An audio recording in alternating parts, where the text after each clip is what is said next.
So on Friday we talked about inscribed angles. Today we're going to talk about other angles. Paige, you okay? All right. So this first one acts just like an inscribed angle, but it's not an inscribed angle.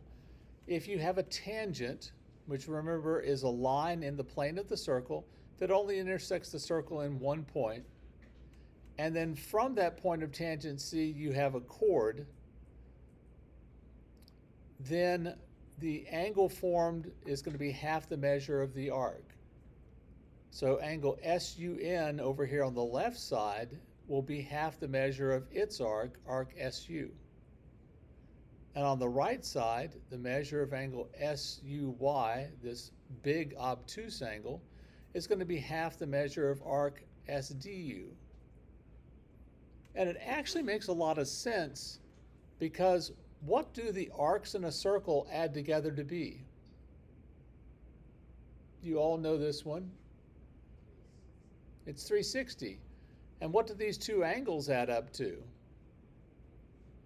180. So doesn't it make sense that each angle would be half of its arc? Yeah. So the angle is half the arc. So let's do this example.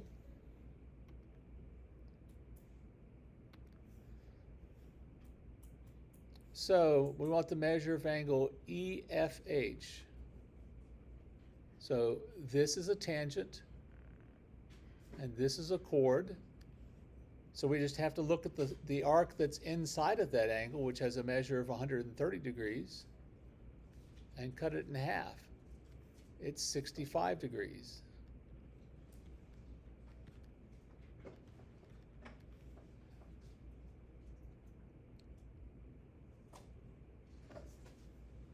Here, if I'm looking for arc GF, that's this arc, and it's intercepted by this angle. Well, I don't know that angle yet, but I can find it. 180 minus 122 is 58. See, we're still using linear pairs here at almost the end of the year, just as I promised you at the beginning of the year. So if the angle is 58, the arc will be twice that. It'll be 2 times 58, which would be 116 degrees.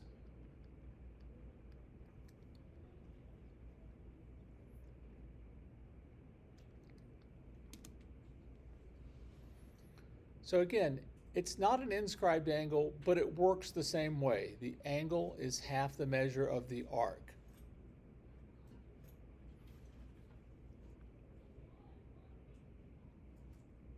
Now, before we do this next one, let me just show you something real quickly. If you'll just watch for a moment. You don't need to draw this. If you have this, and then you had two lines, oh, hang on a second. Didn't mean to make that into an ellipse.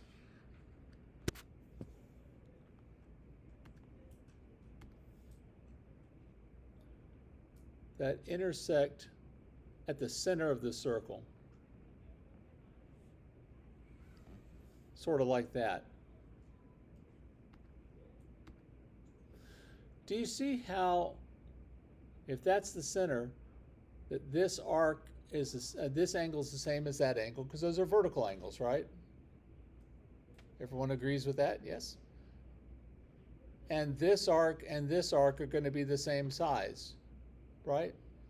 Now imagine, if you will, you took that same idea, but instead of the two lines crossing in the middle like that,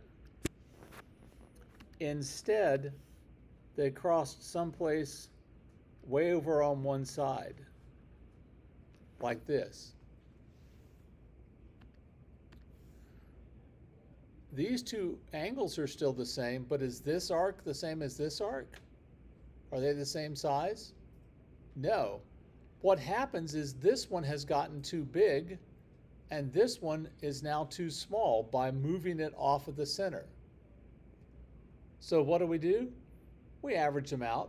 One's too big, one's too small. We're just going to take half the sum of those two. That's what our next theorem says.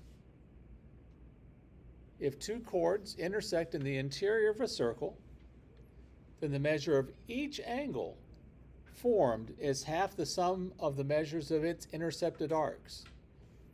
So if we're looking for angle GCL, that's this angle right here, we're going to take half of the measure of its arc plus that of its vertical angles arc, because one of them's too big and one of them's too small.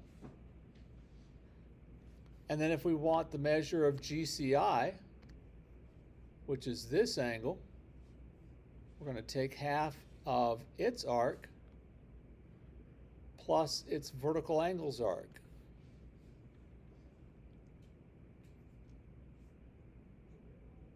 Again, one's gotten too big and one has gotten too small. It kind of makes sense, again, because these four arcs add up to 360 and these two angles add up to 180. So it makes sense that you're taking half. So let's do an example like that.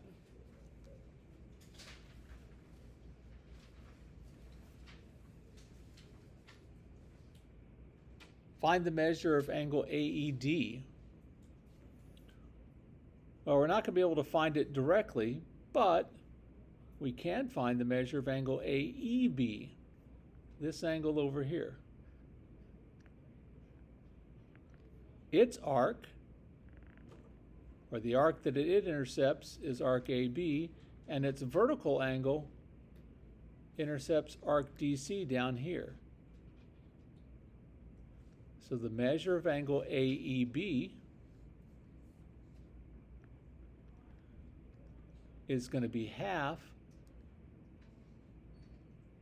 of 139 plus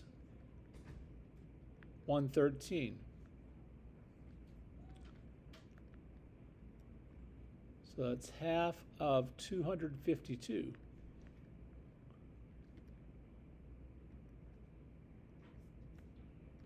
So it's 126 degrees.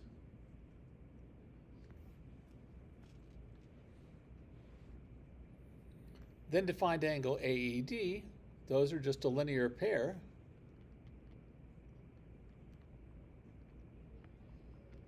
So it'd be 180 minus 126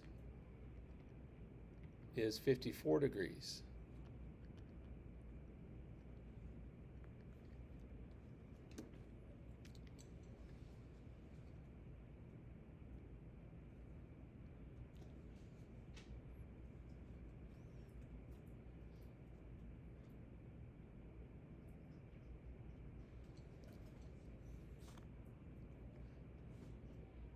Any questions about that?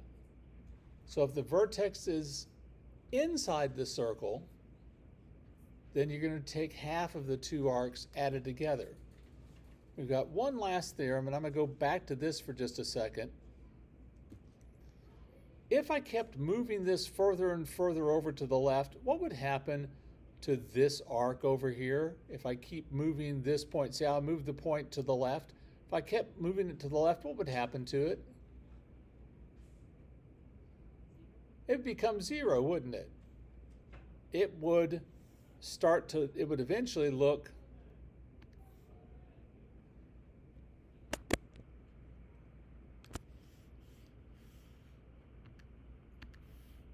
like this, right? I'd have that and this.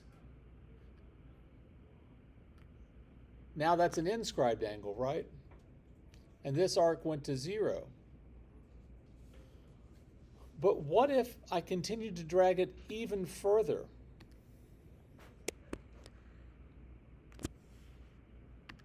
What if I dragged it so far that where these two crossed one another was actually now outside the circle? I still intercept two arcs. There's one here and there's one here. But think about it for just a second. This arc got smaller and smaller and smaller, and now it's zero, right? What should happen next if it keeps going the same way? If something is small and goes through 0, what should happen next? It becomes a negative. And that's exactly what we're going to do. We're going to treat this one like it's negative.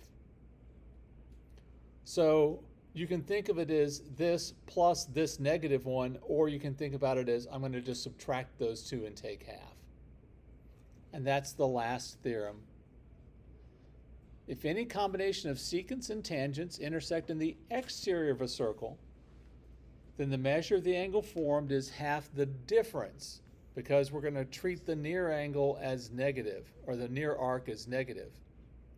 So we still have two arcs. This one that flexes back towards the angle instead of away from the angle, we're going to now think about that as negative. It's arc AE minus arc BD, then take half.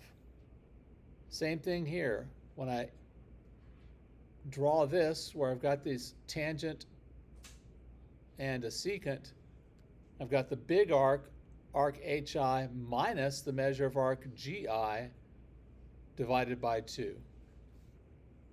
And then here I've got two tangents, so it's the whole circle. This great big arc over here minus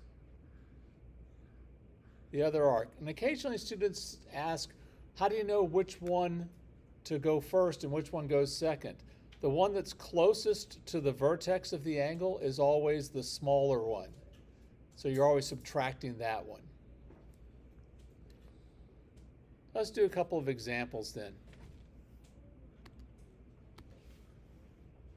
So here on this one, we're trying to find the measure of angle C.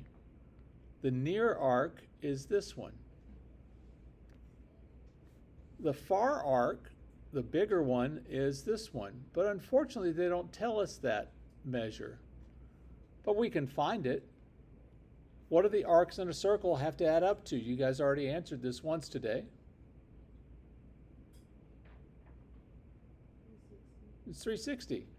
So if I add 85 and 74, and subtract that from 360,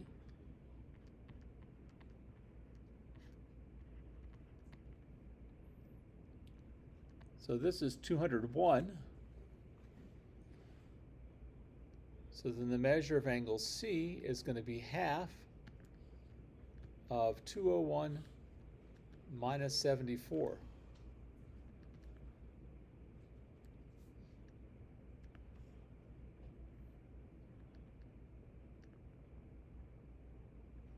So that's half of 127 is 63.5 degrees.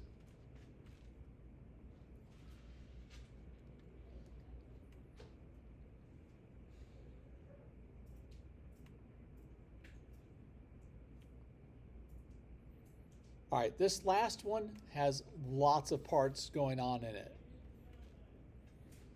We're looking for the measure of arc YZ, so from Y all the way around here to Z.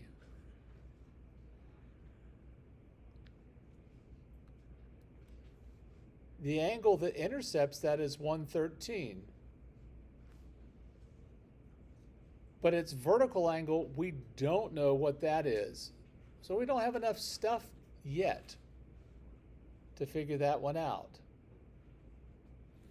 However, I'm going to erase my marquee over here. What I can do is subtract 113 from 180.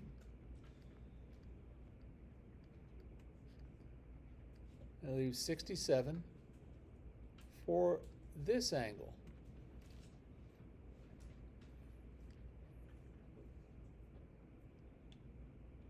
Now, you might not think that that's particularly helpful, but it actually is, because we can now figure out this arc. And I probably should have labeled this point. Let's make it P for point. Because this 67-degree angle intercepts this arc, and its vertical angle intercepts this arc. So 67, the angle, is half the sum of those two arcs. So 68 plus the measure of arc PY.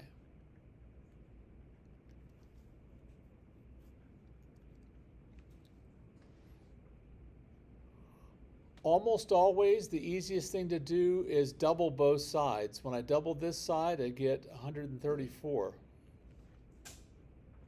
When I double half of 68 plus the measure of arc PY, I just get 68 plus the measure of arc PY.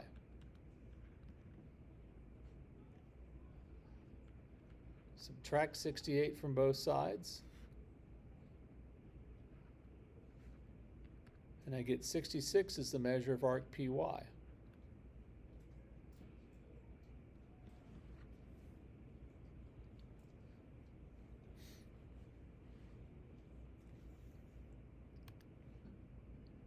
Now what I can do is use this 49 with this is the near arc and this is the far arc as the one that I want. 49 is half the big arc, YZ, minus the near arc, which we know is 66. Again, double both sides. That'll be 98 is the measure of arc YZ minus 66. Add 66 to both sides, and we get 164 is the measure of arc YZ.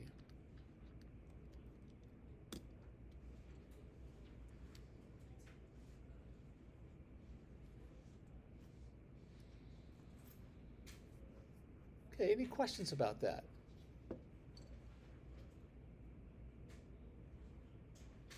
All right, your homework is in the book, and you've got 15 minutes or so please go ahead and get started on that.